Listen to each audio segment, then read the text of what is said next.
और वहीं पानीपत में हरियाणा न्यूज की खबर का बड़ा असर देखने को मिला है। यहां समालखा में व्यापारी की हत्या के मामले में पुलिस ने आरोपियों का फोटो जारी किया है। वहीं पर आरोपियों पर 1 लाख का इनाम भी घोषित किया है। मामले में 3 पुलिसकर्मियों को सस्पेंड भी किया गया है। गौरतलब है कि मंगलवार को बदमाशों ने गोली मारकर व्यापारी की हत्या कर दी थी।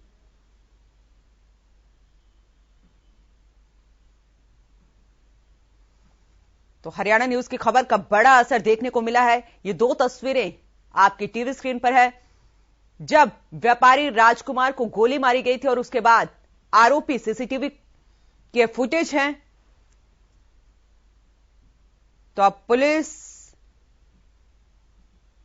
ने सीसीटीवी की फुटेज भी जारी की है और मामले में अब 3 पुलिसकर्मियों को भी सस्पेंड किया गया है।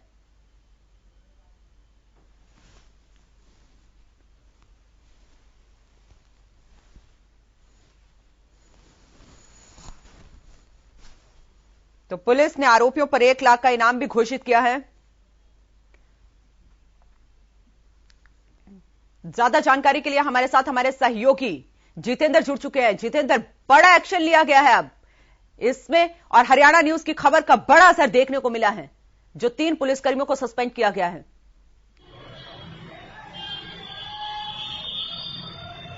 जी बिल्कुल। देखिए, हरियाणा न्यूज ने शुरू से हमने दिखाया था कि किस तरीके से संभालका के जो व्यापारी थे, ये घी तेल के व्यापारी थे। और मैं आपको बता दूं कि जिस तरीके से शाम को जो है मंगलवार को शाम को जो है 6 बजे के करीब दो बदमाश आते हैं, गोली मारते हैं। गोली मारने के बाद जो है इनसे लूटपाट करने के बाद जो है 1.5 लाख की रकम जो है वो लूट कर ले जाते हैं। उसके बाद जो है इनके लड़के चिराग मित्तल को सूचना दी जाती है कि भाई आपके ऐसे ऐसे पिता को गोली मार दी। तो वो मौके पर पहुंचते हैं और वो डायल 112 पर फोन करते हैं। ईवीआर आती है, ईवीआर के अंदर एसआई करमवीर, सिपाही सोमवीर और एक एसपीओ तीनों आते हैं। जब उनसे कहा जाता है कि इनको हॉस्पिटल लेके जाना है तो उन्होंने कहा कि हमारी गाड़ी नहीं है, जिसके अंदर खून खराबा लग जाएगा तो आप प्राइवेट गाड़ी लेके जाइए। इसी प्राइवेट गाड़ी के लिए परिवार जो है वो जूझता है और उनको प्राइवेट हॉस्पिटल में लाते हैं, जिसके बाद जो है प्राइवेट हॉस्पिटल में उनको मृत घोषित करते हैं। इसी मामले में एसपी ने संज्ञान लेते हुए जो ईवीआर गाड़ी पर सिपाही था करमवीर, एसआई करमवीर और एक सिपाही सोमवीर और उसके साथ एसपीओ को निलंबित किया और इसमें इनाम जो है वो 1 लाख रुपए का इनाम रखा है। और हरियाणा न्यूज ने लगातार इस खबर को फॉलो किया। हमने लोगों से राय भी ली थी। तो कहीं ना कहीं जिस तरीके से समालखा के अंदर आपने देखा होगा नेशनल 44 को जाम भी किया था और कहीं ना कहीं विधायक, कांग्रेस के विधायक है धर्म सिंह और प्रदीप जो डीएसपी है इस मामले की जांच कर रहे हैं, वो लगातार हमारे कैमरों से बचते रहे। हमने कल भी बात करने की कोशिश की थी, लेकिन जब इस मामले पर हमने बात की एसपी से तो उन्होंने कहा कि जो इसमें दोषी होंगे उनको बख्शा नहीं जाएगा। जी जितेंद्र, पुलिस की कार्रवाई और कहां तक पहुंची है? क्या आरोपी का अभी तक जो सीसीटीवी फुटेज पुलिस के हाथ में लगी है, क्या उसके आधार पर कोई छानबीन की गई है? बिल्कुल। पुलिस के हाथों में एक सीसीटीवी लगी है जिसके अंदर हत्या आरोपी मोटरसाइकिल पर सवार होकर जा रहे हैं। वहीं दूसरी तरफ जो व्यापारी है राजकुमार, वो बैग को, अपने पैसों से भरे बैग को लेकर घर की तरफ निकल रहे हैं। और कहीं ना कहीं वही एक सीसीटीवी है जो आम पब्लिक के लिए एसपी ने लगातार कई व्हाट्सएप ग्रुपों में शेयर किया है और उस पर इनाम रखा है कि जो भी इन लोगों के बारे में सूचना देगा उसको 1 लाख रुपए का इनाम दिया जाएगा और उनके नाम पता भी गुप्त रखे जाएंगे। वहीं मैं आपको ये भी बता दूं कि संभालके का एक और मामला था, लूट का ही मामला था, जिसमें एक एसआई को सस्पेंड किया गया है। जी जितेंद्र, और जितेंद्र बात करूंगी क्योंकि कल इसी के विरोध में व्यापार मंडल था, उन्होंने विरोध प्रदर्शन भी किया था कि व्यापारी अब सुरक्षित नहीं है, बदमाश बेखौफ घूम रहे हैं।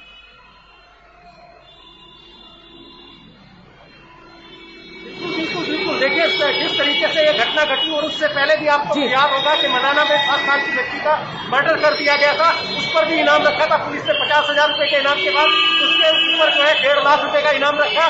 बहुत किरकिरी होने के बाद मैं कहूंगा कि उसके लिए जो है विधानसभा में भी उस मुद्दे को उठाया गया, जिसके बाद हत्यारोपी जो है पुलिस ने गिरफ्तार किया। अब ये बड़ी वारदात के किस तरीके से शाम के वक्त जो है घी व्यापारी को गोली मारकर सरेआम बदमाश फरार हो जाते हैं और पुलिस जब लीपापोती करती है तो उसको लेकर पुलिस प्रशासन की काफी किरकिरी हो रही थी। और हरियाणा न्यूज लगातार दिखा रहा था कि किस तरीके से अव्यवस्था का आलम है, पानीपत के अंदर भी इस तरीके की घटनाएं बढ़ रही है। तो इसको लेकर जो है कहीं ना कहीं एसपी ने जैसे ही हरियाणा न्यूज की खबर चली उसके बाद इमीडिएटली उन्होंने जो है जो पीवीआर गाड़ी पे जो है मैं कहूँगा एक एसआई था, एक सिपाही और एक एसपीओ जो था, तीनों को निलंबित कर दिया और तीनों के खिलाफ दो के खिलाफ जांच भी शुरू कर दी गई है। तो ये कहीं ना कहीं लोगों के अंदर जो है जिस तरीके से पुलिस का एक व्यवहार होना चाहिए, कहीं ना कहीं जब क्राइम बढ़ता है तो पुलिस जो है मौके पर पहुंचती है और आश्वासन देती है। तो लोगों का यही कहना था कि आप लोग बाद में आते हैं लेकिन व्यवस्था को संभालने में पुलिस जो है वो नाकाम रही। यही वजह थी कि 44 हाईवे को जाम करने के साथ साथ समालका के सारे बाजार बंद रहे। जी जितेंद्र, हत्या के मामले में पुलिस वालों ने परिवार वालों के बयान भी लिए हैं, क्या इसके पीछे कोई साजिश दिखाई दे रही है? आपसी रंजिश या साजिश है इसके पीछे कोई, क्योंकि आप भी इसको लगातार कवर कर रहे हो? देखिए जिस तरीके का ये मामला निकल कर आया था, मैं बता दूं आपको कि लड़के के बयान दिए थे, चिराग मित्तल ने बयान दिया था कि उसके पिता को गोली मार दी। क्यों? देखिए व्यापारी बहुत मैं कहूँगा समालका के प्रतिष्ठित व्यापारियों में गिना जाता था, घी तेल का उनका व्यापार था और किस तरीके से उनका कारोबार था।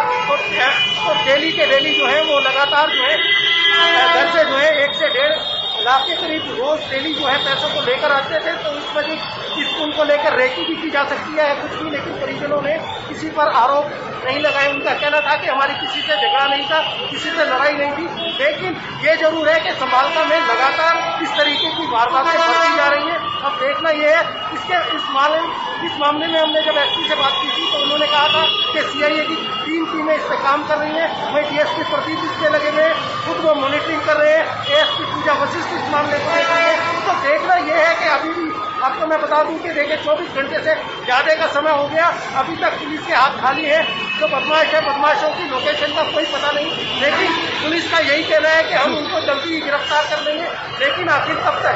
मामला जो है हर मामले के अंदर कहीं ना कहीं इनाम की बात की जाती है। तो अब देखना यह है कि इस मामले में पुलिस कितनी तत्परता से कार्रवाई करती है। और परिजनों का यह भी कहना था कि जो पुलिस कर्मचारी है जिस तरीके से उन पर कार्रवाई की गई तो उनको संतोष मिला है, क्योंकि 112 पर फोन करने के बाद जिस तरीके से उनको जवाब दिया गया कि आप अपने पिता को दूसरी एक प्राइवेट गाड़ी में ले जाइए।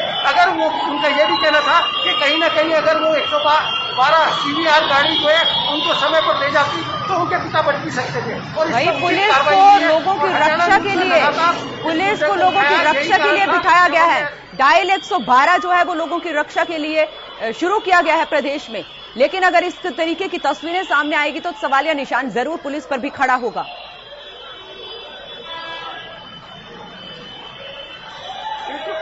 बिल्कुल आपने सही कहा। देखिए जिस तरीके से 112 जो है वो डायल करने का यही मकसद है कि पेट्रोलिंग गाड़ी जो है ईवीआर जो है वो जल्दी से जल्दी पहुंचे।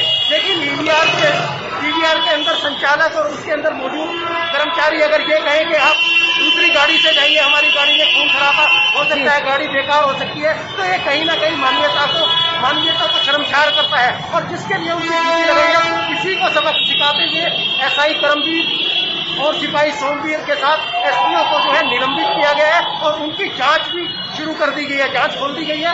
एसपी ने कहा है कि अगर इस मामले में वो दोषी होंगे। और एक चीज मैं और बता दूं आपको कि इससे पहले भी एसपी शशांक कुमार सावंत ने ऐसे ही मामले में 4 लोगों को निलंबित किया था, बर्खास्त किया था, उनको सर्विस से निकाल दिया गया था। तो कहीं ना कहीं एसपी पर भी दबाव था। और एक इसी से संबंधित मामला समालका का था कि एक लूट का मामला था जिसमें व्यापारी ने 112 पर फोन की थी। उसके बाद पीसीआर आती है और उसके साथ मारपीट होती है।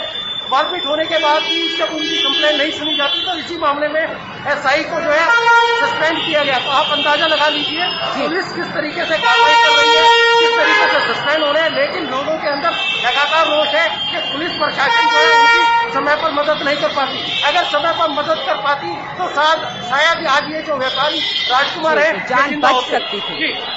जी बहुत बहुत शुक्रिया जितेंद्र, तमाम जानकारी के लिए आपका। तो हरियाणा न्यूज की खबर का यहां पर बड़ा असर देखने को मिला था। अब इस जो हादसा था इसमें अब 3 पुलिसकर्मियों को सस्पेंड किया गया।